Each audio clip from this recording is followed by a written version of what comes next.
Good evening and welcome to another episode of A Feast of Films for a very special Halloween episode. Ooh. With your host, Count Matt Blackula. I want to suck your blood. Yo. And Ethan Stein. Ooh.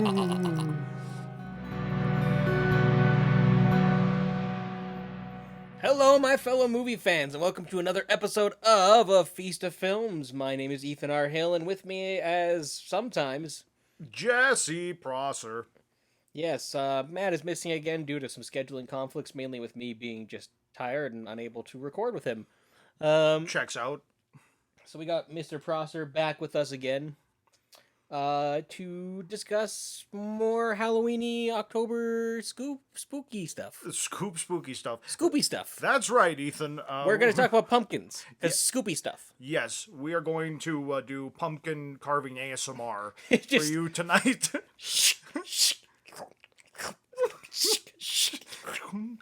I cut myself! Why are you still scooping a pumpkin? I'm bleeding! Perfection. Actually, bleeding. Ah! It's like one of those live channels, and like there's two people. One of them's just bleeding to death everywhere, but the other one is casually still. Just carving a pumpkin. And look, a jack-o'-lantern. How about you, Bill? Bill? Oh my god! He's dead. But here's a pumpkin. No, it's ASMR sewing. Oh god, I'm still alive. And you see from Bill, I've now made this skin suit. It's Leatherface ASMR. Oh, my ears are bleeding, but it's very satisfying. Just horror ASMR in general would be like a horrible idea. That's a great idea for a YouTube channel. Like 90% of it's gonna be like a splat. Ah! Like that's 90% of that. Like what else would there be? There's snickering. Get out of my house. Get out of my house. Get real close up to the microphone. Get out. And now I'm gonna eat a pear. Look, if a ghost was eating a pear in my house to try and scare me and get me out 100%, I would be gone. You know, I could eat a pear for hours. Nicolas Cage? Oh. I could eat a peach. I could eat a peach for hours. Ooh. Oh no. Get some rattling chains up in here. There you go. There's some good ASMR. Tesla coils. That'd be another good one. Yep, some yeah. Spooky wind. Yep. Anyways. Well, the unconsolable moaning of a dead bride on her wedding day. Wipe away tears. What was that? I don't know. Do your tears make a sound when you wipe them? I use sandpaper to wipe away my tears. Oh, my tear ducts are bleeding. Oh man, no, we missed the obvious one. You have to listen to them, the children of the night. Oh yes, what music they make.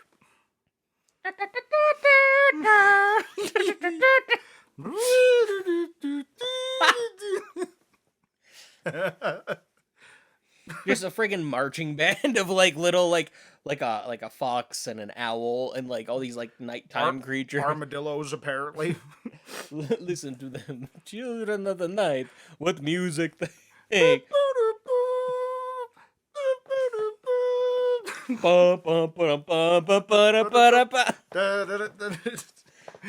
In a full marching band gear too. Dracula was really interesting, and then took like 10 minutes aside for a parade. It was very weird. It's an expressionist piece. I didn't know Francis Ford Coppola would go in that direction, but here we are. Oscars. Oh, Amazing. We should make movies. what? Crazy.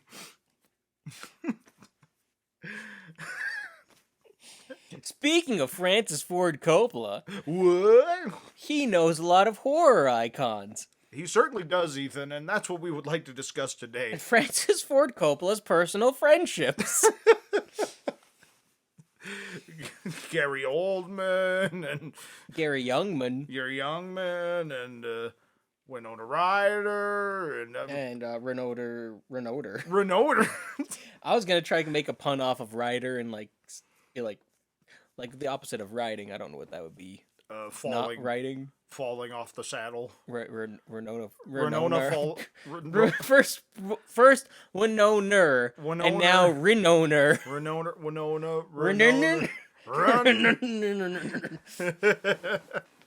Apparently, Winona Ryder is now just going to be represented by motorcycle noises. Where do we find where the bastard sleeps? Just listen for the motorcycle noises. That way. He's popping a wheelie. He's popping a wheelie. The bastard's popping a wheelie. In Parfax Abbey. My word. Oh, goodness. But yes. He's quite radical.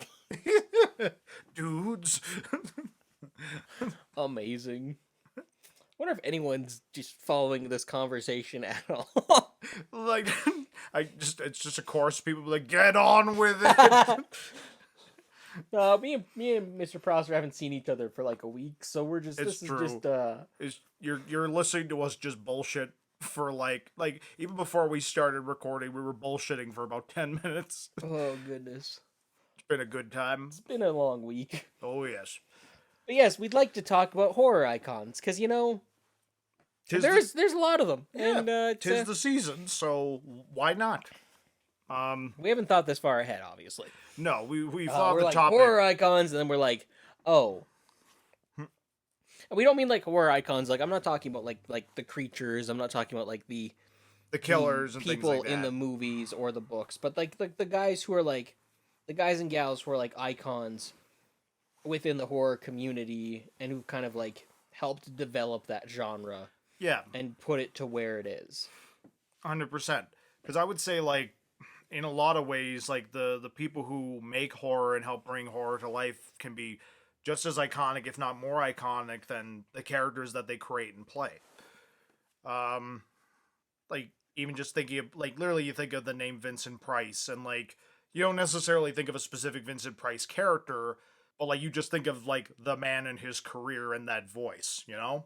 Like, Vincent Price is iconic to horror. No, 100%. Like, I mean, name a voice that's associated with horror that is more iconic than his voice. Like, so much so, because they had him do there's that voice for Thriller in the full song that he ends off with. Well, and they also have him do the intro to was it the Iron Maiden song? No, they don't. What? That's actually what I was gonna say. They couldn't get him. Oh shit! So they hired a sound-alike. They hired someone else to do that kind of intro. Oh, They wanted Vincent Price, but they couldn't get him. Oh my god! You learn something new every day. Yep. And like when you listen, it's very obviously not Vincent Price. When you like actually sit down and go like, "Oh, who is this guy?" Because it's so quiet. Mm-hmm. The number of the beast. Yeah, it's not nearly that nasally. Yeah. It's a lot more threatening. Like, and that's the weird thing is like Vincent Price's voice I wouldn't consider as threatening because like it's chilling, but like it's so nasally. I don't know why it works, but it just does. Yeah, because like he has a rumble to it. There is a definite low, like a baseline to it, but the main peak of his voice is so through the nose that it's bizarre to me. I just thought about this. I don't know how you'd feel about it. But like, this is completely random. But a biopic about Vincent Price's life, and this is not the first person I'd think about, but Dan Stevens playing Vincent Price. It's an odd choice, but Vocally, I could see it. yeah, he doesn't visually look like him, but like I think like you put him in that role, that could be fun. That's a complete aside. Anyway, Give him that pencil thin mustache. oh yeah, 100%. That'd be great. When I think the main reason why he's such a big icon is how much of an advocate for horror that he was. Oh yeah, like, and in a 'Cause lot of he's, ways, he brought a lot of legitimacy to the genre. Well, he teamed up with Alice Cooper for some stuff, right? Like, Mm-hmm. and he like I think the reason why he loved it so much is because how much of a theatrical guy that he was. Yeah. And horror, at the end of the day, is theater. Mm-hmm. It's spectacle. That's even when you look at like kind of the more schlocky stuff, you look at the more like weirdly just I don't know. It's hard to describe, but like if you look at the kind of like the more dumbed down horror, at the core a lot of those elements are still theater based because there's a lot of melodrama and over the top special effects.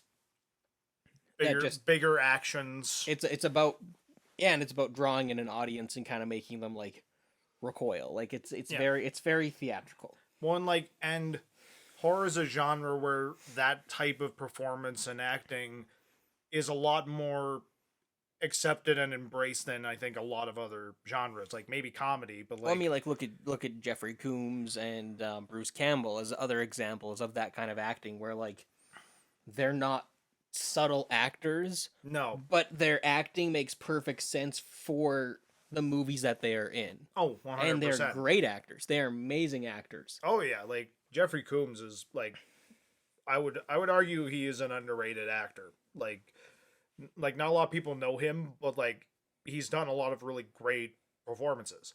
A lot of great voice work too. But back to Vincent Price though. I mean, like again, like I think he was a huge advocate, especially around the times when like people were trying to crack down on horror and say no, horror is gross and disgusting and terrible. Mm-hmm. He was one of the few people who was standing up for it, being like, no, it's a great thing. It's great to be scared. Mm-hmm. It's great to have the chills and the thrills, like. Yes. But like, okay, so this is just something I'm thinking about here, because there was a time where horror wasn't considered necessarily evil; it was just a genre. Yeah. At what point do you feel like that shifted? Like, at what point do you think that changed? Because we have horror icons: Boris Karloff, Bela Lugosi, Lon Chaney Jr., Lon Chaney Sr., all those old guys. Yep. Claude Rains. Yeah. And all of them were taken seriously as actors throughout their careers. Yes. At no point were they like, oh, they were the horror guys. We don't talk to them. Mm-hmm. Well, there's even to this day, there's still a respect for the Universal classic monster movies and old school horror films. Mm-hmm. Even Nosferatu. Oh, of course. Shrek, right? Like, there's this respect. Well, and part of that comes with like the age at which like they are now. Like I want to say they were definitely respecting their time as well, but like more so now it definitely has more of a reverence to it because of the amount of time that has passed. But what do you think? Like why do you think there had to be such a pushback to defend that genre? Like, well, and like, because I'm trying to think when that shift really started to happen. Part of me feels like it would have really started to begin in the 70s. See, and I would have thought it would have happened around the 50s or 60s, like after. Well, in the 50s and 60s, you still had a lot of like that, because we're still in that sort of classic era, and like which one? Like because the 50s was more the kind of the radioactive like monster era, because that was like the nuclear horror era. Yeah, but like if you look at a lot of those films, like a lot of the subject matter is a lot less dark. Yeah, like it's a lot explained by science, and it's not really mysticism, and it's a lot less of human horror, I guess. And like, do you think that kind of comes from a perspective of like the dealing with the actual horrors of World War II? I think that's entirely possible. Like, it's kind of it's points in history when like the horrors of reality start to outweigh the horrors of the silver screen, when you start seeing a lot more exaggerated stuff start to come out and be popular. Yeah. Well, and the monster is always beaten at the end of those movies, right? Like it's Well, that was a mandate. Like the monster always had to die at the end. Even though they would bring them back, a couple years later in another movie because money. But I do think, like, when you think about some of the bigger shifts in horror, like, I know Psycho definitely was, like, because a lot of people, like, before Psycho came out, they're like, oh, Hitchcock, he's making a horror movie? That's a little below him, isn't it? Like, so like by that point there was definitely a stigma around horror. yeah. Well, because he'd done all these, like, more thriller, like, kind of action thriller-y type stuff. Like, trying to think of what a good comparison would be. It almost like if Christopher Nolan suddenly went and did, like, Friday the 13th. Yeah, like, at least that's how it would have been viewed at the time.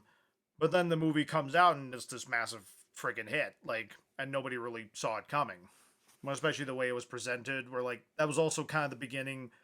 It's one of the things that's really discussed about Psycho is that started to be the beginning of, like, the movie's not just gonna keep running. We're gonna have specific times, and if you're not in at the time, you have to wait for the next showing, because I want people to see the whole movie and not just walk in halfway through.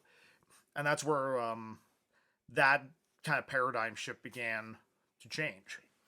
But like that's just a complete side tangent. It doesn't necessarily have to do with what we were talking about. I just find it fascinating. But I guess that so by the 1960s there was this attitude of horror is below people.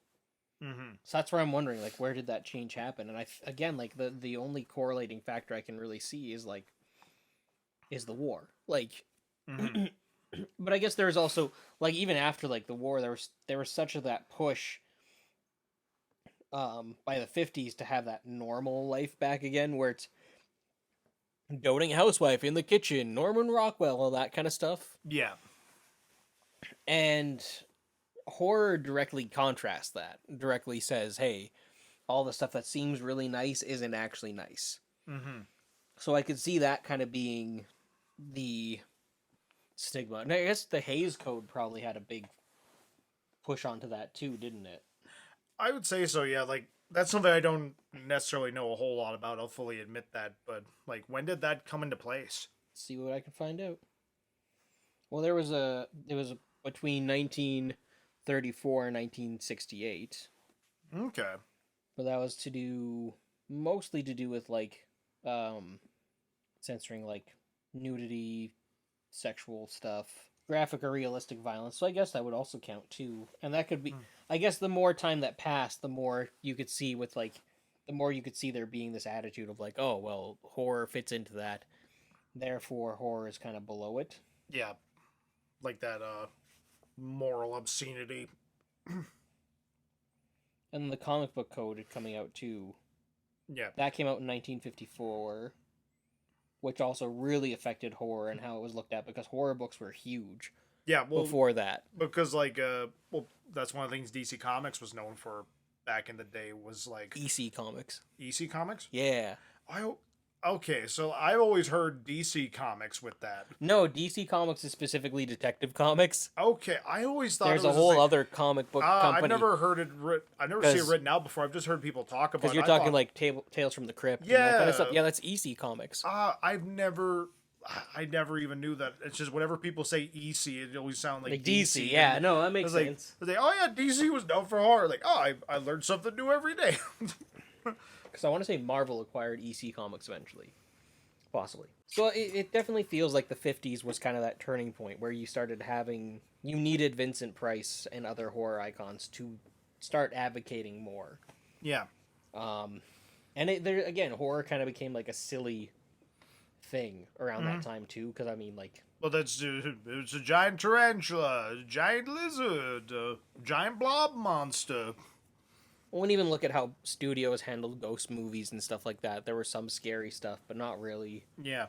Haunted Mansion coming out, like, as a ride in the 60s was definitely a comedic sensibility. Yeah. But it's all kind of rooted in that trying to make horror lighter kind of thing. Which then the 70s came along completely, like, threw that out the window. Oh, yeah, 100%. Like, well, and I would say that to a certain degree it started...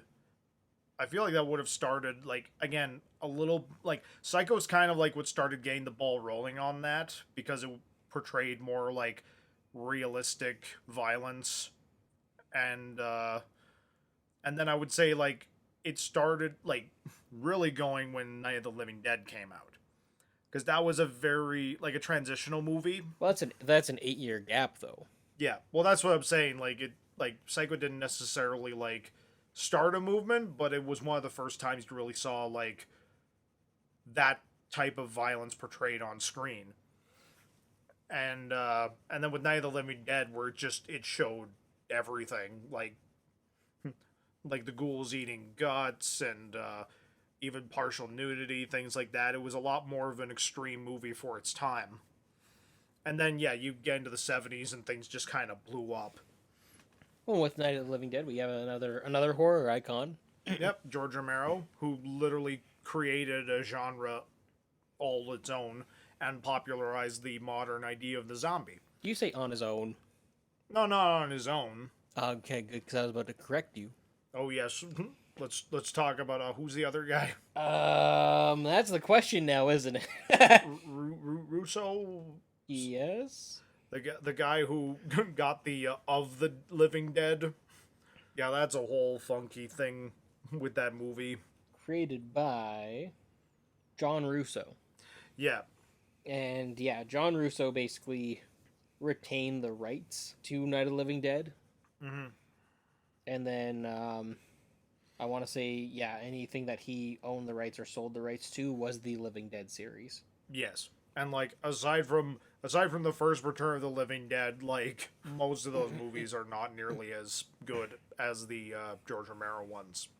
But no, like George Romero, who, like, would never describe himself as, like, a super fancy filmmaker or even necessarily, like, a guy who, like, does social commentary. He's just trying to make movies that, like, really solid zombie movies. And a lot of his stories ended up, whether intentional or unintentional, being these really good social commentaries. So he brought a lot more of that meat to the genre, no pun intended. No, exactly. But you also look at, like, a lot of other, like, the big horror directors that we know from nowadays. A lot of them got their start in the 70s. Like, Wes Craven being an example with The Hills Have Eyes and Last House on the Left. You had Toby Hooper with Texas Chainsaw Massacre. John Carpenter, who I've talked about endlessly with Halloween. Like, the 70s where a lot of those guys really came into the spotlight. Yeah, and I mean, like, and again, a lot of them cited that influence of Night of the Living Dead, seeing that, and how much that changed and shaped their careers, and they're kind of like, oh, you can. The thing that George Romero also did too was pointed out, oh, you can do this. Yeah, you don't need a big studio behind you or a massive budget or big name stars. You can just go out with your friends with some money and you got a house and you got someone who could do makeup. Like, go make a movie. Like, it can be done, and that inspired a lot of people. A lot of people who would then become horror icons. And I guess for you, what would you say is one of your, like, because we talked a lot about, like, some of the bigger names. Is there a specific horror icon that you would say inspired you the most? Or a number of icons? I don't think there's any one specific one. Like all have brought so many different things to the table that I like, especially when it comes to movies. Mm-hmm. Some lean a little more heavily into cinematography. Some lean more into special effects. Some lean more into the story and finding really great stories. But, like, yeah, I don't think there's been ever one specific one. Like, well, again, there's so many and they all do different things. Well, and that's, like, for me, the horror genre is just kind of what shaped a lot of my taste. Yeah. Like, it just kind of really, and I don't know what appeals me about it. Like, I don't know what draws me in. Just does it for me, you know? Mm-hmm. So it's interesting. To me, it's interesting to get to go in and actually study that and find how many connections there are throughout history when it comes to horror. No, 100%. Well, because really, like, so much of horror you can, like, trace back to, like, a lot of the original, like, big iconic stories, like Frankenstein and Dracula. Well, I'd say it goes back. It just goes back to folklore. Yeah. Like, it goes back to a lot of that whole, like, scary stories to tell your kids so they behave yourselves, right? Mm-hmm. Beware the boogeyman, all that kind of stuff. All of that really ties back to, and that's kind of where I also don't take horror as seriously as some people think that I should, is because at the end of the day, it literally traces back to human superstition. Mm-hmm. It traces back to humans not understanding stuff, being scared of something, and being like, "Oh no." That part of you where you just get a feeling that the hair stands up the back of your neck. That like Somebody's watching me. yeah, that primal feeling of, oh no, I'm in danger. Yeah, 100%. And it's fascinating to me how much that has shifted over the years and where it started to where it is now. Mm-hmm. And that's where I really think, I think that's why people are scared of it too, though. Yeah. Like, I think it's a very natural fear. Well, because like for a lot of people, when they watch horror, they don't necessarily see like the actors or the camera, the directing, all that stuff. They see the horrifying things that are happening, and to them, those are just violent images. Yeah, and it comes back to the whole who would watch this kind of thing, and it's like, well, to a lot of us, it's just fun. It's fun to get scared. It's fun to sit around a campfire and tell scary stories at night. It's fun to jump onto a roller coaster ride and just be completely no control over where the roller coaster is taking you. But it's kind of, you're in a safe seat at the end of the day with the thrills. It's kind of the illusion of being in danger. It's part of the thrill. I think those are two different things, though. Okay. Because one is a physical reaction, the other is an emotional reaction. I guess so, but I would say they can be intertwined. Like, yes and no, because I wouldn't call a roller coaster a horror ride. I mean, some of them can be horror rides. Have you been on the Scooby-Doo ride at WB Australia? But that horror has a taste in it. But at the end of the day, it's still a thrill ride, right? Because it's trying to make your adrenaline go and your heart pump. Yeah. Horror can have that effect, but it can also make your skin crawl. Mm-hmm. And it can also make you think. And, like, the horror movies that really make you think and, like, stick with you, really mess with you longer. Like, that's why I use the analogy of the campfire. Because it's so fun swapping stories around the campfire. And then you put the campfire out and have to walk back to either your tent or your cabin in pitch black with nothing but a flashlight with all these ghost stories and again, spooky things flying in your head. When a horror story is being told around a campfire, all you see is who's around the campfire. The rest is pure darkness. And that's the added thrill of that. And that's where like to me that's a whole different experience than a roller coaster. Okay. They're similar. There's a similar feeling. I can understand your feelings on that. And the idea you can totally control, like the difference of the control thing. You can 100% control a ghost story. You can control where it goes and how it ends, and you can try and control your feelings for when you're walking back. With roller coaster, yes, that's its own beast. Well, I guess you can't really pause a roller coaster. Exactly, whereas you can be like, hey, let's not talk about this. But no, like it's. I love that, and I love, like, to me that's essentially like the anthropology of horror, and actually that's why I really love studying horror and the history of it, because like it's such a primal human thing to be drawn to horror and to like just constantly be aware of it. I don't know, like to me it's fascinating. It's absolutely, why do humans like telling scary stories? What draws us to it? All that stuff I love. Like, I think it's great, and I think it's an important thing for us to reflect on as humans. I think it's very important. Well, and I think it's healthy to be scared every now and again, whether it be like in a safe environment. I would say it's healthy to get scared, because like it helps you grow as an individual. To be scared but not threatened. Yes, yeah, that would be it. What I mean. Yeah, Because to me, like, I think if you put yourself in a bubble and you never allow yourself to feel, like, necessarily to feel fear. Feel that adrenaline. Exactly. Like, it's because once you've felt it, it's not necessarily scary anymore, and you grow a bit. So I think that, like, you are right. It is kind of part of that, like, almost part of growing up. Well, and again, if you go back and you look at where a lot of these scary stories came from, it was folklore and superstitions. Yeah. It was just part of the culture. It was part of who humans were. Mm-hmm. And as humans have evolved and grown, so have our scary stories. Yeah. So, like, telling scary stories that scared villagers back in the 1800s Mm-hmm. wouldn't scare someone who is, living in a mansion in the 21st century. No, for sure. And vice versa. Like, Mm-hmm. if you went up to someone in the 1800s, like, and the Wi-Fi wasn't working, you'd be burned. Then you'd be burned for being a witch. Wi-Fi? Is that some sort of witch? Wi-Fi? Your The wife- Wi-Fi? Your wife isn't working. She's a witch.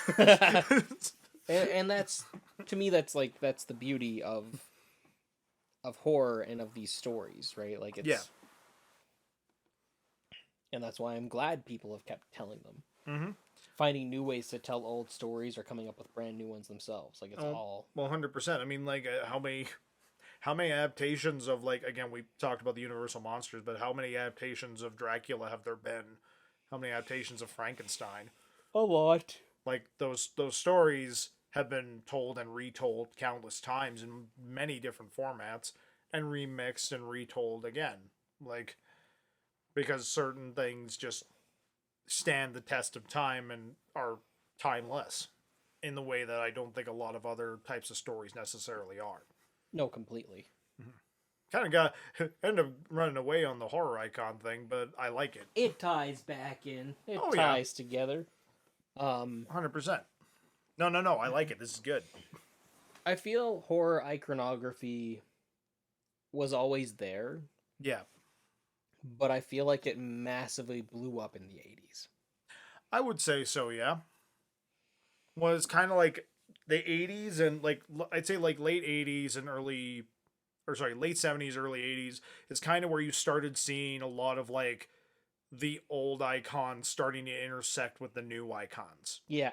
And, it was kind of modern enough that, like, you still had, like, those newer, like, the people who would become the legends that we know now intersecting with the people who were legends at the time. And it was just kind of this Goldilocks zone of really iconic people. Because, like, Christopher Lee was still making stuff in the 80s. When did Peter Cushing, like, because Peter Cushing died shortly after Star Wars, didn't he? I think so. But, like, even then, he was still making movies well into the 70s. Guys like Vincent Price, still making stuff well into the 80s. But then you had, like, the newer guys. Like, because you got actors like Robert Englund, Brad Dourif, Tony Todd, some of the more modern icons, I would say. And not just for, like, because obviously they would can't speak. Obviously they would portray iconic characters, but they themselves have become synonymous with being icons of horror as well. No, 100%. And, like, I think a lot of that comes down to when the characters are allowed to have a personality. Yeah. And really allowed to, like, allow the actor to act and not just be a guy in a mask. That's not meant to be a drive-by on, like, characters like Michael and Jason and stuff like that. Because, like, there definitely are iconic actors who have done those roles. But it's a little different for the actors who are, like, showing their face. Or in the case of Robert Englund, part of their face. But even then, with Brad Dourif, dude voiced Chucky, and, like, people know Brad Dourif is Chucky. Well, he also played the live action guy. Charles Lee Ray. And that's the thing, is, like, it's there was suddenly a lot more.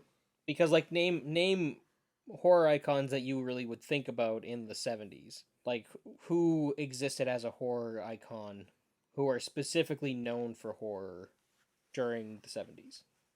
Well, again, it'd be the guys who are just kind of coming into it, because that's pretty much the only thing they had done at the time. Like, Wes Craven, I would say, pretty much is synonymous with being a horror guy.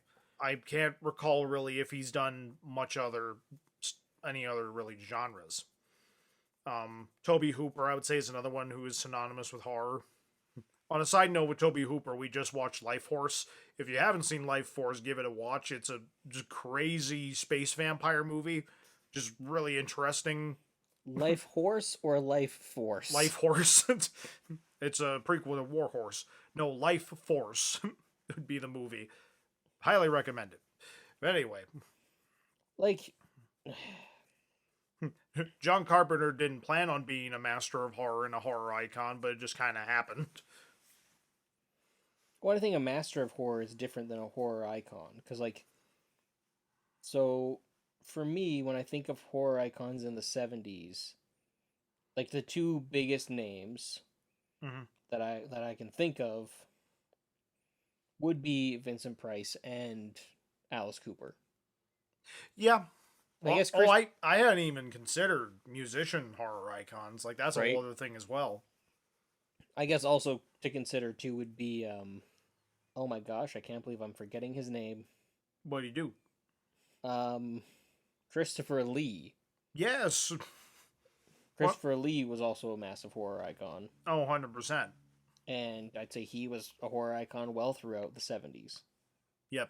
60s going into the 70s, going into the 80s. Like, dude was popular, like, well into, like, what was he, like, his late 80s or 90s when he finally passed? I think so.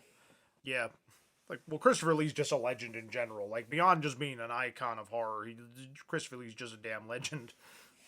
It's like, so for me, like, okay, I would say Ozzy as well, like, but I don't think Ozzy Osbourne was on his own until the 80s. Yeah. But, like, he was known as the Prince of Darkness, right? Like, well, and, like, there is definitely, like, in the early ages of, like, kind of heavy metal, and, like, with some of the stuff you were seeing come out in, like, the 70s, there was definitely a lot of horror influence there. But, like, specifically with Alice Cooper, very prominently influenced by horror. yeah, well, and, like, specifically, I guess Blizzard of Oz came out in the 70s as well. The Blizzard of Oz? Yeah, it's his first solo album. Oh, yeah. I actually didn't know that either. I thought you just said Wizard weirdly. No, Blizzard of Oz.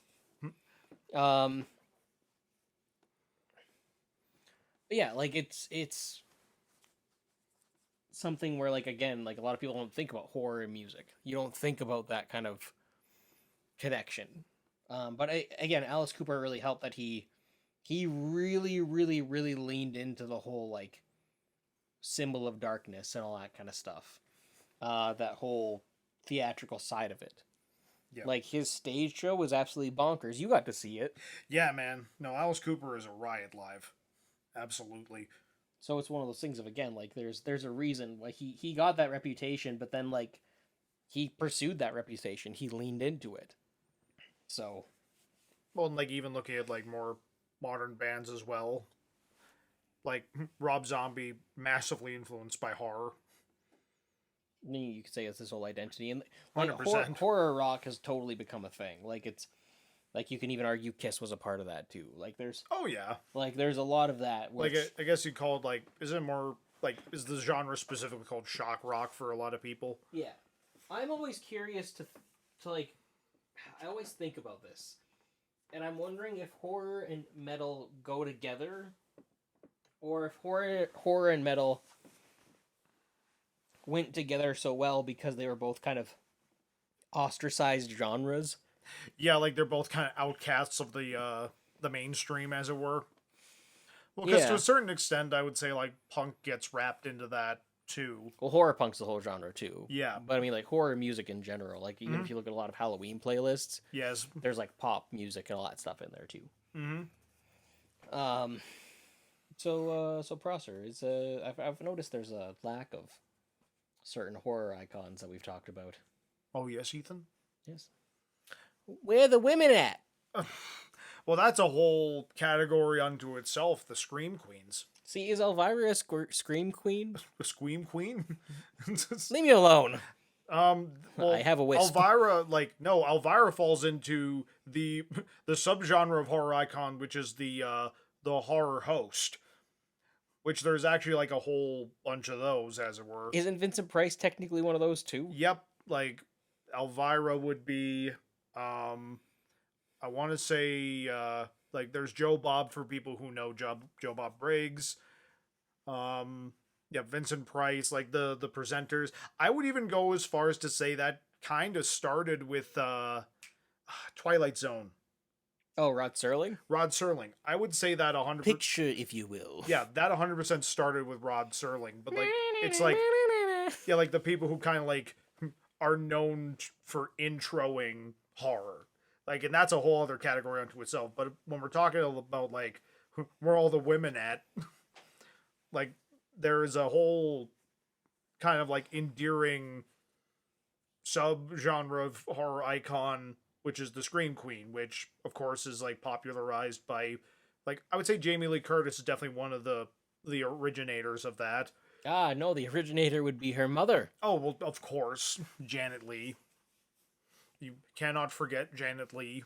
And I know there's a huge debate within the horror community as to whether or not women in film have been represented fairly. Yes, well, that's a massive debate, especially within the horror genre. Because a lot of people find the Final Girl and the Scream Queens and all that stuff to be empowering. Mm. Other people find it to be degrading. And I think again, a lot of it comes down to interpretation, but a lot of it also comes down to how the women have been treated on sets. And I guess it kind of comes down to the individual. Yeah. And like not the individual as a fan, but like the individual as an actress. Mm-hmm.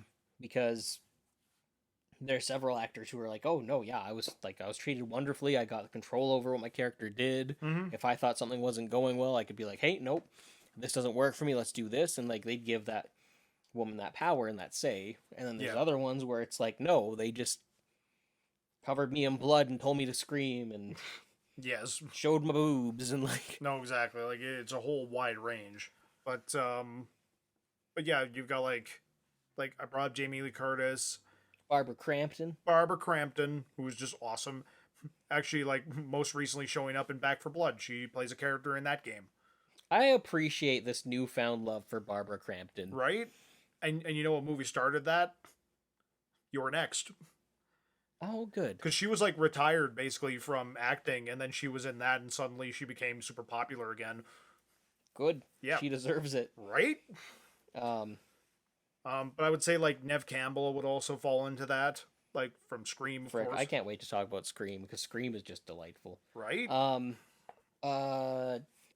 Crap. Heather Langenkamp. Yep. Who's actually, like, nowadays does a lot of special effects stuff. Really? Yep. Like, she does a bit of acting here or there from what I gather, but mostly her and her husband do special effects, which is kind of cool. I would also say, like, to a certain extent, I already brought up Jamie Lee Curtis, but like Sigourney Weaver, I would say would also fall into that category with just like... I disagree. Really? I disagree strongly. Okay. Name a single film where Sigourney Weaver has just run around screaming. Well, no, like a Scream Queen. Well, she screams a bit in the first Alien, but then they subvert that in Aliens, and she's the one with her shit together. But at the end of the day, like, even in Alien, though, she didn't really scream. She wasn't sitting there going like, oh, I'm scared, look at me! She screams when the goddamn alien is, like, 2 inches from her face, but she's still dealing with shit. But at the end of the day, like, a lot of times Scream Queens were specifically, again, it was that damsel in distress running away from the killer, screaming and trying to, like... It's Drew Barrymore at the beginning of Scream. Right. Right? If you think that type of character, that's who most of the Scream Queens were. And sometimes they were final girls. Mm-hmm. A lot of the times they weren't. Yeah. But just like the final girl in And Scream Queens were well known for their screams. Right. Right? And Sigourney Weaver is known for being a badass. That's true. Because even, would you say that, Oh, Ghostbusters. I got you. No, she isn't, though. She's screaming when friggin' Gozer's in her fridge. She's startled, but she's not like, ah! Yes, she is. No, she's not. She's looking in the fridge and then she slams. She's like, ah! No, she doesn't. She doesn't scream. We are gonna watch Ghostbusters and we're gonna settle this. Yes. Okay, we're back from watching Ghostbusters and Ethan was right. How Prosser was dare wrong. you? The magic of editing. Um. My main point is a Scream Queen is known for their screams, and Sigourney Weaver isn't known for her screams. Okay. That's my point, my definition. To me, like, Scream Queen to me has been sort of co-opted as like a badass lady in horror. To me, that's part of what it is. No, I want to say it's in the name. It's 100% relates to whether or not if they scream, because not all final girls are scream queens. Yes. No, 100%. Like because those are two different things for sure. But I think like it's kind of like changed over time, like to mean something else. Like I do think your definition is correct, because originally it's like, oh yeah, this is women screaming in the movies. Like they're famous for that. Because obviously Jamie Lee Curtis did a lot of horror films after Halloween, and like she has a very iconic scream. So that's kind of where it started to get coined. But I think over time, it's just kind of become a categorization for iconic women in horror. I'm visiting Google on this. Because I do think both definitions are true. No, I don't want the show Scream Queen. I just want... Which has Jamie Lee Curtis on it. Prominent influential in horror happens either through an appearance in notable entry genre, recurrent genre... And I guess they include Linda Blair in this, too. Mm-hmm. Is Sigourney Weaver in there? Not that I'm seeing. Well, I'm gonna make it a thing. Let me see. There's actually they have a list. Oh, there you go. This is Bruce Campbell is. I mean, he does a lot of screaming in that first Evil Dead movie. So is Johnny Depp. Oh, the guy who plays Jesse in Nightmare 2, I believe, as well. Well, they're Scream Kings or Queens. Okay. Oh, I guess this is alphabetical. There you go. Let's go down to S's. Where is it alphabetical? This sorting system makes no sense at all. Because, yeah, it's not... I'm very confused. Yeah, no, she's not on here at all. Well, there you go. So, Wikipedia defends my point. Well, I would... D. Wallace. Yes. America's Mom in the 80s. But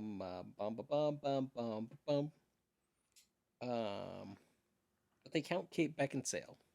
Yeah. Well, like I said, badass lady in horror. But then by your definition, then she should be in it. Like Sigourney Weaver should be on the list. Yeah. Patrick Wilson's on the list. He does it. No, he does have an iconic scream. Well, especially in Aquaman. No!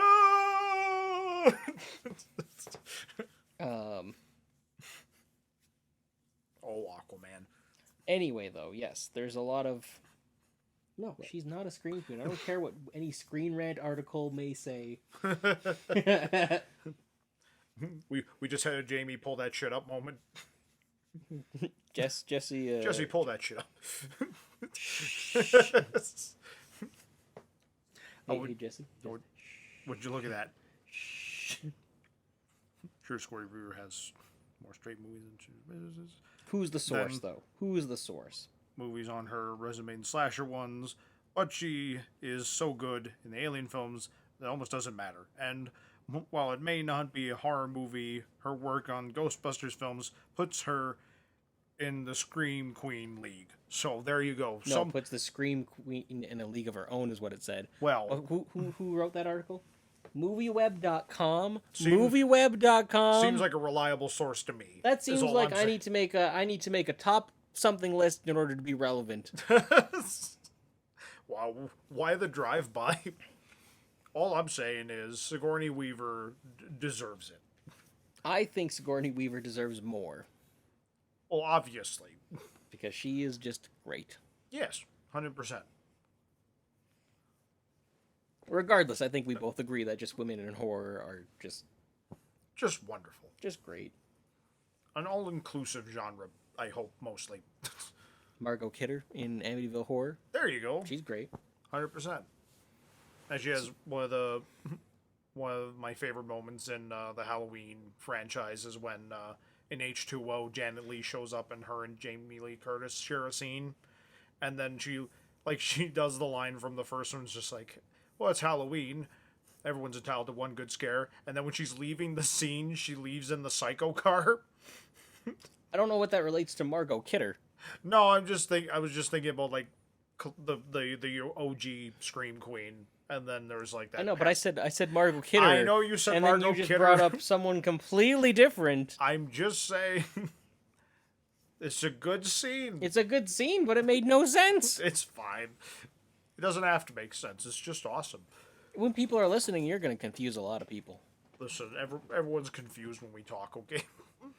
So anyway, to bring in Elvira, because she's not a scream queen, you're saying. No. I have zero context for who Elvira is. I know who she is. I have never watched a single thing with her. Neither have I, but I know who Elvira is. I thought you did. I thought you would actually because you said you grew up with her. No, I've never grew up with Elvira. I just knew who she was. No, you told me frequently for the last 10 years of our friendship. You're like, oh yeah, Elvira. Yeah, no, I totally used to. Yeah, I grew up with her. Oh yeah, I know Elvira. Oh yeah. No. Yeah, you used to talk about seriously no, for 10 years. That has never been a conversation we've had. It totally has been. No, I knew who Elvira is, obviously. Oh, is this another one of those things where you say, oh, I know this thing, but you have zero knowledge of anything with it, but you pretend? No, I just know who she is because horror. Then you would have said you know who she is, but you're like, no, I know her. Well, I don't know her personally. You're not friends on Facebook? No. Oh, here I was really hoping for some answers on her importance to the horror community, because I don't have any context. Well, no, I just know she exists. No, she's an iconic horror host. That's her. But what did she host? What did she do? She was she had her own like those basically one of those late night horror host shows No, I don't. Explain these to me. No, it was a whole thing back. That wasn't sarcasm either, please. That was a weird way to say sarcasm. That wasn't sarcasm. Sarcasm. Please explain to me horror hosts, because the most knowledge I have on horror hosts is actually from the movie Fright Night.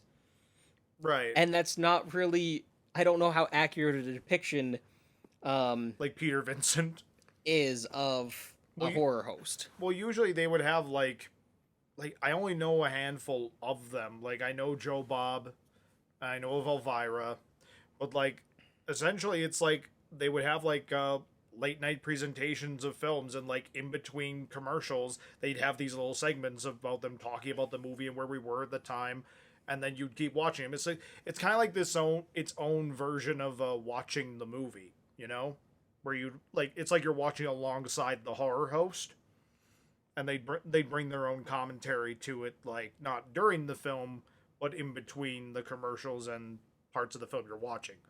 It was a whole thing back in the 80s, and they've become popular again. Apparently, way back from the 50s, there's been a thing going on. But you've never watched any of these kind of... Not specifically, no, but I've known of them. It's actually kind of funny because it's a version of that is almost like what a lot of horror reviewers are now. Where they'll the ones who more discuss the film, because it's not like you're watching the film alongside them, but kind of bringing their own personal take on the film while you're watching is a lot of what they did. Well, I guess you don't really get these things anymore because streaming. Yeah. Well, it's why, actually, funny enough, streaming is why a lot of these guys are coming back, is because, specifically with Shudder, Shudder brought back Elvira and Joe Bob and gave them new shows. So, it's kind of bringing a new life, and, What can their shows be if they're not hosting movie watching? No, they are hosting movie watching. How? It's streaming. Exactly. It's they edit around the movie, sections of the movie, and then they'll pop in with what the host is doing. They'll go back into the movie. I feel like I need to see this for research purposes, but I don't want to. Well, and again, like, the Crypt Keeper, I would say, is also a play on the horror host as well. True. Like, that's more like anthology, I would say, and they had their own, like, original stories. John Carpenter and Body Bags would technically be a horror host. Apparently Gilbert Gottfried was one. I would watch that. And as he stabbed her in the chest over and over. Why is he narrating the film? And the blood was everywhere. Oh, the horror. Oh, they got... Oh, okay. They got Grandpa Lewis from the Munsters. Yep.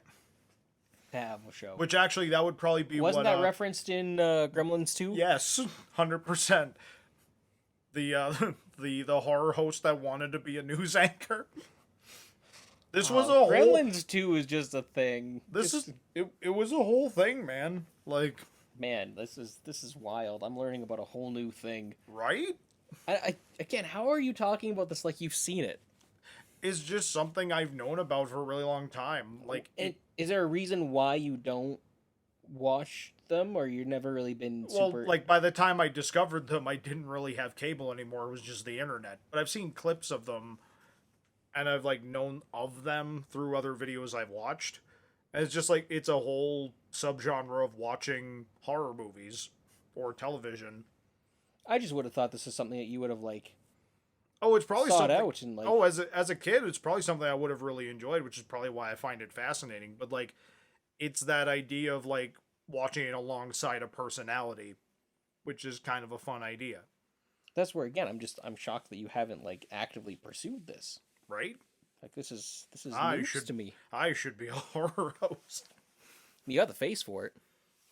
And you know, in the movie, he's got the hockey mask and got the machete, and he goes and murders some people. It should be a good time. Well, I said the face for it. How dare you?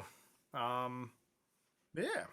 And I guess to bring things more into the modern era, can you think of any specific, like, do we have many new horror icons, or is that idea starting to go away?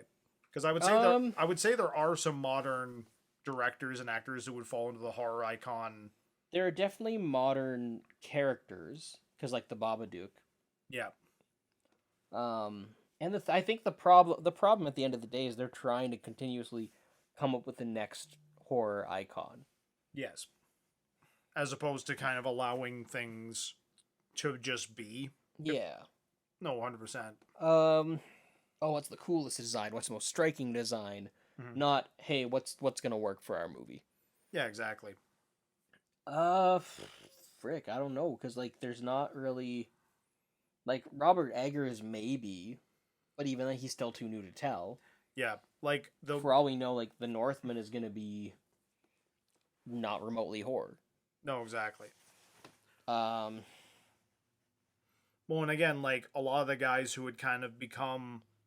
A lot of the guys who would become John Carpenter, and, like a guy like, well, what's his name? He directed Shazam and Lights Out and all that. David F. Sandberg. Yeah. Like, because he got his start doing, like, low-budget horror and all that, and, like, he did that for a bit, and then suddenly he's directing Shazam. Same thing with, Adam Wingard. Yeah. Like, started off low-budget horror, like, slowly building, and then suddenly $200 million budget. So, like... Suddenly Godzilla. Which you could technically say falls into horror, but, like, it's a completely different thing, you know? Yeah, and that's the thing, is, like, no one's really sticking with it. Actually, it's funny, because, like, the closest I can think of, like, modern, and even that it's not really modern, because they're 25 years old now, would be Slipknot. Yeah. Because, like, Corey Taylor I'd consider to be, like, a horror icon. Mm-hmm. But even by that aspect, same thing with Rob Zombie, right? Like, those are, I guess, modern. But in the sense that they're still around doing stuff today.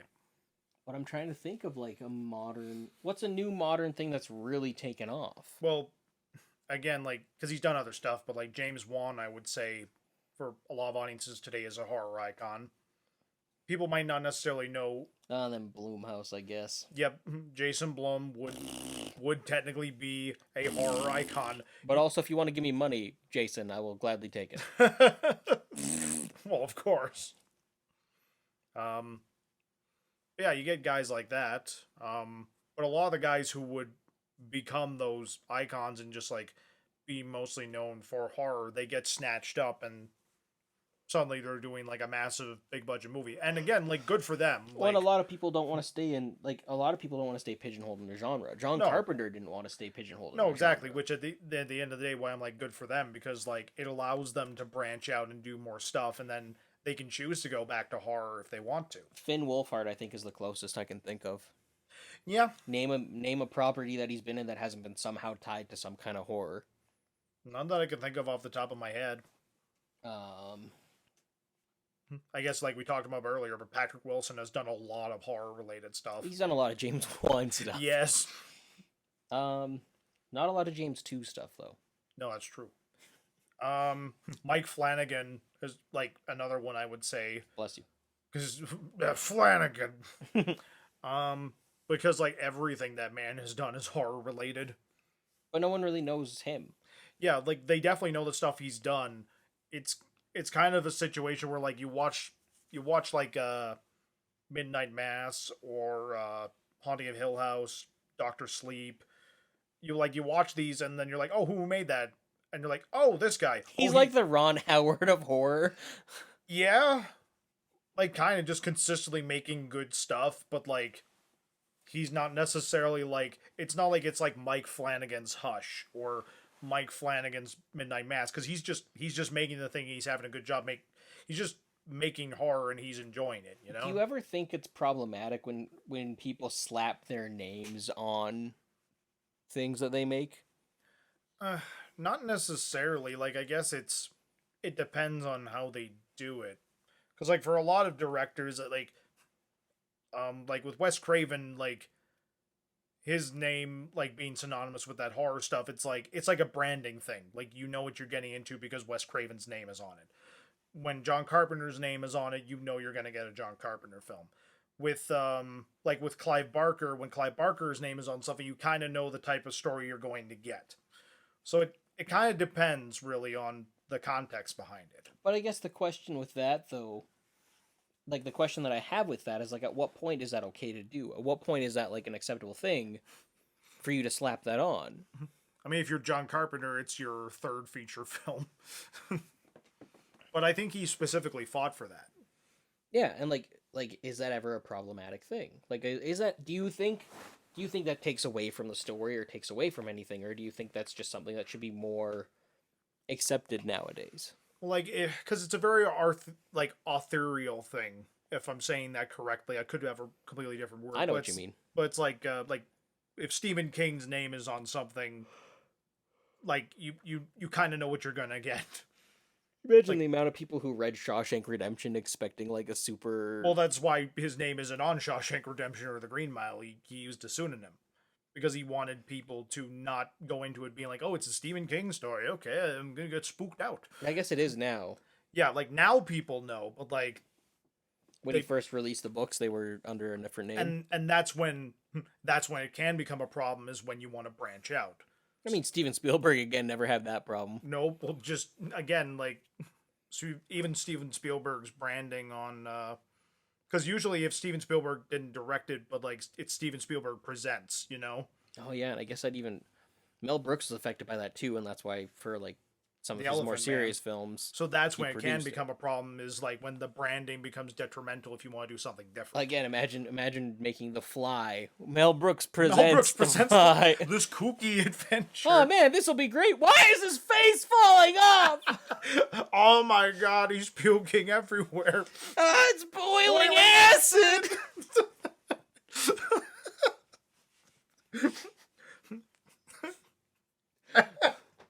Oh boy, we'll never get away from Batman Forever. Nope. It's with us forever. Indeed. It's with us for Batman. For Batman. For Batman or worse. For Batman and Robin. Oh no. Oh yeah. There's a horror icon, the Kool-Aid Man. Oh no, oh no, oh no. Oh yeah. Kool-Aid, rated R. Just behind you, just Here's Kool-Aid. Oh, it's Kool-Aid. Literally bathed in the blood of his enemies. Filled with this isn't juice. filled with the blood of his enemies. It's like the Banana Splits movie, but it's the Kool-Aid guy. I've never. What's that? So like the Banana Splits was like a cartoon in like I don't know, it was like the 70s or something like that, but there was like a live action portion of it. It's like they're like guys in suits, like the characters.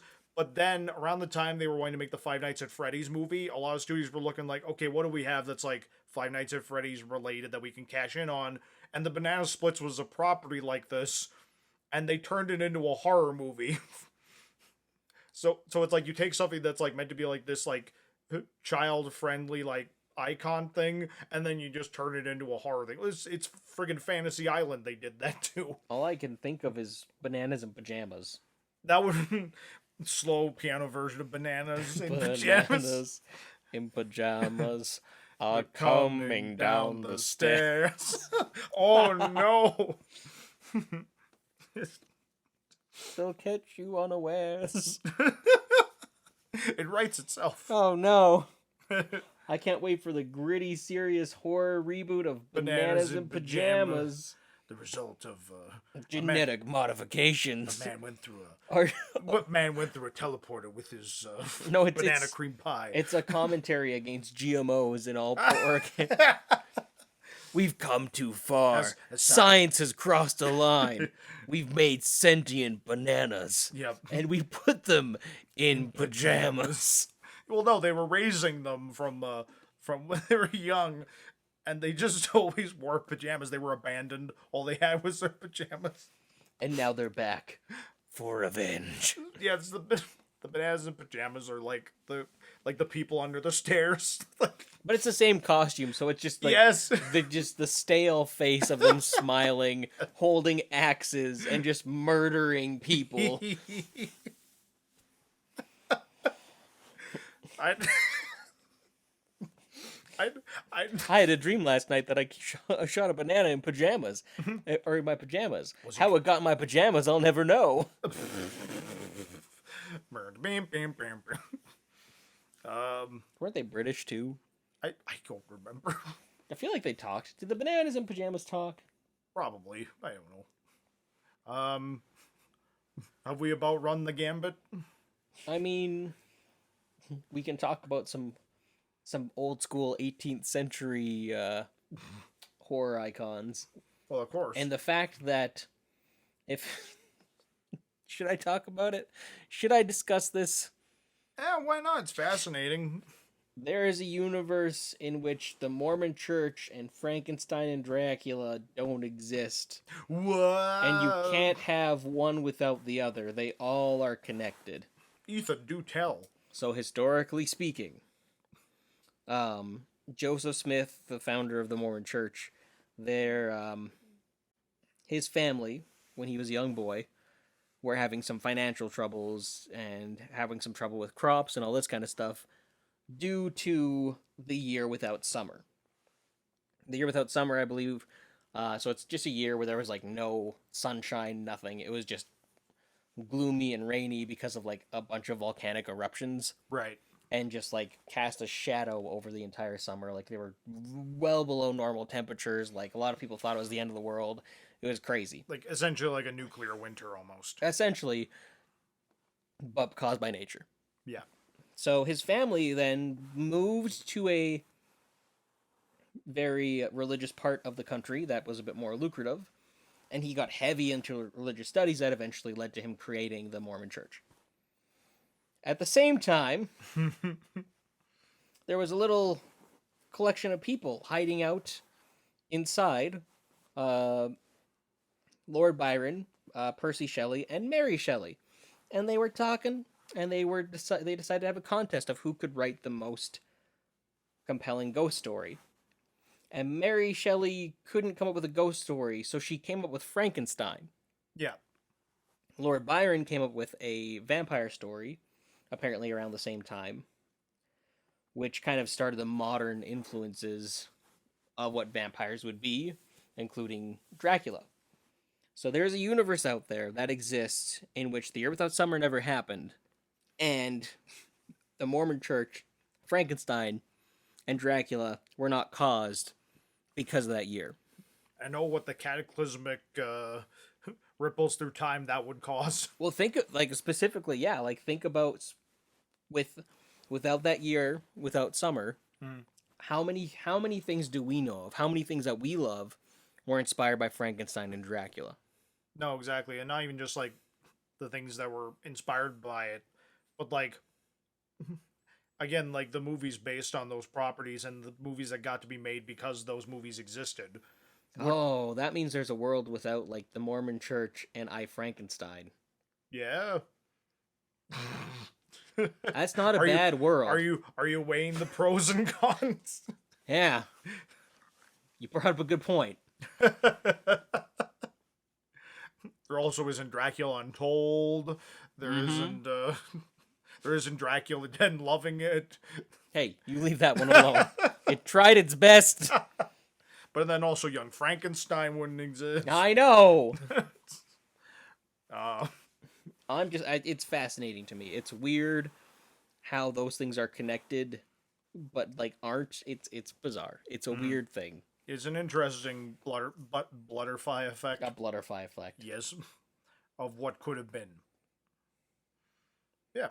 So, Prosper, you got a question of the day for us? That's a fantastic question, Ethan. That's my question of the day. Do you have a question for us? Well, I'll have to think about it. The answer is no. Oh, good. All right. We'll end the podcast, and here we go. Well, since we are talking about icons of horror and ripples through time, things like that, what would you say is one of the most the most iconic horror story of all time? The Icon of Sin from Doom. That's not a story. You just admitted Doom wasn't a story. No, Jesse Prosser hates Doom. The Icon of Sin. It's on record. The Icon of Sin is a character, not a story. Who has a story. Kind of. He has a story. It's true. There's deep lore. Yep, and you admitted it wasn't a story, so no, but Jesse Prosser says Doom is bad. The characters... Put it on record. If you never let this man touch a Doom movie because he thinks it's bad. Oh, no. It is on record. It's on the internet. No. I will find this anytime that I'm asked for references for you. The Icon of Sin is a character who has a story, but he himself is not a story. It's not the greatest story? Well, no, obviously not. Anyway, what was your question? I said, what do you feel is the most iconic horror story? That's a dumb question. How dare you? Mainly because I don't have an answer. Well, I guess, let me narrow it down then. Between Frankenstein and Dracula, which do you think is the most iconic and influential? I don't think that either of those are necessarily the most iconic. You don't think so? No, I think that's very facetious, I think. Well, then I guess I should pick another question of the day. I think there have been stories that have been more influential than those two. But, And I think, because here's the thing. They've all influenced different things. Frankenstein never influenced a werewolf story. No. Neither did Dracula. No, they totally did. Dracula meets, was it, Dracula meets the Wolfman. No, but I'm saying that those properties didn't inspire those things. Those were other properties that crossed over. No, okay. Dracula turns into a wolf. Screw you. He's not a werewolf, though. Yeah, but he transforms into a wolf. Werewolves existed at the same time. That's fair. I'm just saying. Arguably, the first ghost stories would be, the most influential. That's kind of what goes back to my original point about the anthropology of it and the study of that. It's just the fact that, I don't think there's ever just one iconic story. Oh, no! I have an answer! Okay. The most iconic horror story ever, and it's because it's in everything, is the whole couple in the woods in a car and the hook hand man. That is the most. Oh, that's like what a like, classic. I remember my dad telling me that story. It is all. It's like in every horror cartoon. Mm-hmm. Like it's in everything. It's parodied so many times. Like to me, if you want to talk about like just iconic horror stories, Mm-hmm. that's it. Like name another one that you've like. 'Cause, yeah, Dracula exists, Frankenstein exists, and they've done a lot for that genre. Mm-hmm. But your question wasn't about the most influential; it's about the most iconic. Okay. And name another one that's been referenced more than that. Like, do I need to tell? Do we need to tell that story too, though? Do you think? Three Little Pigs. Just No, that's not a horror story. it is. No, There's a wolf knocked down pigs' houses. and eats them. Yes.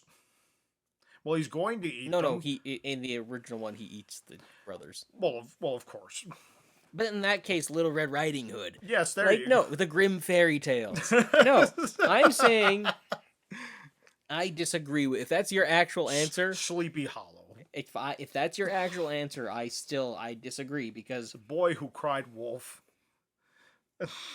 how'd that story end? The kid gets eaten by a wolf because he calls wolf so many times that when the wolf actually shows up, wolf comes and eats him, and no one comes Actually- to help. I have to disagree because I think it ends when the wolf pooped out the boy. That's not in the story. It should have been. It was in the original text if you read the whole thing. That was a really grim fairy tale. I'm surprised. And you're the boy had a terrible diet, and the wolf shit himself to death. I'm surprised your smart ass didn't say like, "Oh, the Bible." The Sodom and Gomorrah. No, I stand by the more iconic horror story to me is because again, it's truly a horror story, Yes. and it pops up all the time. Like again, what other horror? It showed up in Community, for God's sakes. Yeah, like what other horror stories do you know where it's like, and there was a bloody hook on the handle, like name another story. Like, come on, With a I'm bloody hook challenging on you. the handle is a candy No, man. I'm challenging you to this. What's another horror story that reappears as much as it does, as much as that one does? Dracula. No, I have a counter. Actually, I have a counter to that. Oh, do you? I have a counter to my own argument. The call is coming from inside the house. Oh, yeah, there we go. That's another reference that happens all the time, and that's specifically like when a stranger calls. But like, Yeah. spoilers. The call's coming from inside But the like, house. yeah, and that's one that Ooh. normally like gets mentioned a lot. Mm-hmm. Yeah. No, I'd say that's a really good answer. But, like... What three- did you mean by iconic, and what did you think? Well, no, I was just thinking, like, when it comes to, like, stories that are synonymous with horror, and, like, one of the first things you think of when you think of the horror genre, what was the story, like, the name that would pop up? And to me, I think Dracula Frankenstein is one of the first ones people would think of. See, and the first thing I think of when I think horror is just like a bedsheet ghost. I mean, that's fair. Like that's when I think I don't. So the Great Pumpkin, Charlie Brown, is... I got a rock. I got a rock. Yeah, when I think Ooh. about horror, I don't see a word or a title. I see images. I see pictures, right? So ghosts or skeletons, that kind of stuff. No, and I'm inclined to agree. Cool. Well, that was a really... You never answered. What? I did. I made... That Dracula was my serious answer. Well, that was a bad answer. Well, you're allowed to feel that way. That's why this is a podcast. No, I need to change your mind. Oh, okay. We're gonna be here But for on- another 3 hours. But honestly, like, the hook... Like, you see, in the version that... the version I always heard growing up was, like, they got out of the car and, like, their dad was hanging from the tree above the vehicle. And that's what the swishing sound was. See, and that's what I've always heard. I've heard alternate versions of that. Yeah, like the one I was told when I was young was like it was like a family and like two kids, and then like the dad goes. You to know get why help. your dad Well, told of you course, that story. well, literally, it was because we were in a vehicle with the four of us, and it was raining, so he told a version of the story with a family. And every time Dad went out, I was always afraid. I remember there's one story that I was told by my cousins a long time ago, and I don't remember the story, but it literally had to do with like it was basically vampires and werewolves and people getting transformed into them, but they had different types of puncture marks on their neck. Mm. So like I think the werewolves had like a star shaped tooth. It was weird. Mm-hmm. And I don't remember how it ended. I don't remember anything to do with anything other than it was a bunch of campers, because we were at camp, getting attacked and killed by these vampires or werewolves. The scariest thing about that is that anytime I try and bring it up to my cousins, they'd be like, "No, we don't do horror stories." And it's like, okay, that's weird because this is a very vivid thing that you guys told me. But whatever, I guess. I guess Ethan is the crazy one who likes horror in the family. Ooh, spooky Ethan. Ooh. Well, there you go. Anyway, yeah, I guess that wraps up this episode of A Feast of Films. Mr. Prosser, where can they find you? They can find me on Instagram under that J Prosser. They can find my YouTube channel where it's just my name, Jesse Prosser. Got a couple of shorts on there. And then you can Any find... pants? Hmm? Any pants? There's a few on there. Oh, okay. But then you can also find Ethan and I's film Damned Rights on realhouse.org. You can rent or buy. Give it a watch. It's got a great review on our YouTube channel. Oh, yes. It's you know, really inspirational, and we take it to heart. Yes, we do. So watch our film. Tell us how you feel. Yep. No press is bad press. Exactly. Ethan, where can the people find you? You can find me on Instagram at Ethan R. Hill. You can also find me on YouTube at Ethan R. Hill. And you can find our film on realhouse.org. Sweet deal. All right. Well, that's another episode of A Feast of Films. We'll see you all next week. Have a good night, everybody. Bye-bye. So long. Toodaloo. Woo, spooky. Boo earns. Boo earns. I said boo earns.